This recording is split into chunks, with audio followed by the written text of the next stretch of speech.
ચાલો તો આ ચેનલ એટલે કે આપણે આદિત્ય કી દુનિયા ચેનલ ફરીથી મેં ટેક ઓવર કરી લીધી છે. જો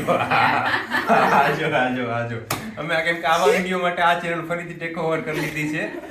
તમે આમાં દિત્યાના ફની વિડિયો જોવા આમાં કેમ કે મળશે. આપણે ચેનલનો આપણો મેઇન ઉદ્દેશ એ હતો કે દિત્યાના વધુ પડતા વિડીયો આવે, પણ આમાં પછી આપણે થોડાક વિડીયો દિત્યાના ઓછા થવા લાગી ગયા હતા અને બીજા વિડીયો વધી ગયા હતા, ફેમિલી વ્લોગ્સ. એટલે પછી આપણે જલપા માટે એક અલગ જ ચેનલ બનાવી છે. મેં મારી અલગ જ ચેનલ બનાવી છે પછી, કેમ કે આ દિત્યાની ચેનલ હતી તો આમાં હવે દિત્યાના જ આપણે વિડીયો મૂકશું. અને જે મારી ચેનલ મેં નવી બનાવી છે એનું નામ છે જલપા આહિર બ્લોગ્સ.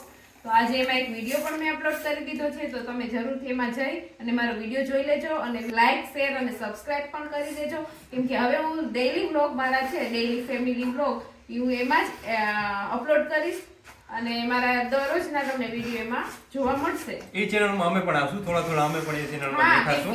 એવું નથી કે જલપાનું નામ છે એટલે એકલી જ આવશે, અમે પણ એમાં થોડો ઘણો ભાગ આપશું. ના, મારી ચેનલનું નામ ખાલી જલપા આહિર બ્લોગ્સ છે, કેમ કે એમાં ફેમિલી બ્લોગ્સ જ હું મૂકવાની છું. મારા એકલીના તો નહીં મૂકું, મારું જે ફેમિલી ડેઈલીનું જે રૂટીન છે એ બધું એમાં હું મૂકીશ વિડીયોમાં.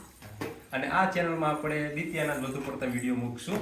એટલે આપણે એવું નક્કી કર્યું છે, કેમ કે આમાં વધુ પડતા આપણામાં જોવાવાળા પણ છોકરા ને એવું બધું છે, એટલા માટે. જલપાની નવી ચેનલ બન્યા પછી અમારા ઘરમાં બધા યુટ્યુબર બની ગયા છે.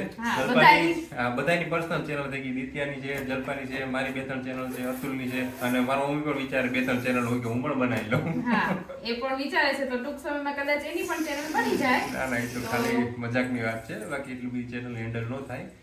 પણ ખાલી અત્યારે બધા યુટ્યુબ જોઈ છે. હા, બધા અત્યારે અમારા ઘરમાં તો યુટ્યુબર બની જ ગયા છે, તો મેં પણ શરૂઆત કરી દીધી છે અને મારો બ્લોગ પણ આવી ગયો છે, તો બધાય જરૂરથી જોઈ લેજો બરોબર અને ને? સબસ્ક્રાઇબ પણ કરી દેજો.